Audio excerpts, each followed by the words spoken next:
నేను ఈవినింగ్ చెప్తానండి. Evening press meet ఉంది.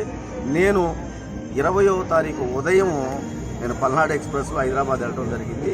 గౌరవ ముఖ్యమంత్రి గారు 17వ తారీఖు సాయంత్రమే శాసనసభలో డిక్లేర్ చేయడం జరిగింది. ఇవాళ ఉన్న దీని గురించి, రాజధాని సమస్య గురించి 2 రోజులు నేను ఇక్కడే ఉన్నాను. నేను ఆ 2 రోజులు, ఈ 4 రోజులు కూడా నేను వ్యక్తిగత పనుల మీద, మా ఇంట్లో వివాహం జరగబోతా ఉంది. ఫస్ట్ టైం ఎన్నో సంవత్సరాల తర్వాత ఆ వివాహ కార్యక్రమాలకి సంబంధించి పనుల మీద వెళ్ళడం జరిగిందే తప్ప నేను కనపట్టలేదు అని అంటే, ఇవాళ మరి కుప్పంలో చంద్రబాబు నాయుడు నేను 4 రోజుల నుంచి కనిపించట్లేదు అనేది అనుకుందాం. సరే, మీ ఇంకే నేను వస్తాను.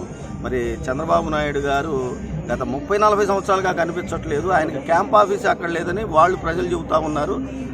లోకేష్ గారు కానివ్వండి, లేదా తెలుగుదేశం వాళ్ళు ఎవరైనా నన్ను ఈ 4 రోజుల నుంచి కనపట్టలేదు అని అడిగిన దానికి, మరి చంద్రబాబు నాయుడు 40 సంవత్సరాలుగా కనిపించట్లేదు అనే దానికి కుప్పం నియోజకవర్గ ప్రజలకి సమాధానం చెప్పమనండి. ముందు చూద్దాం.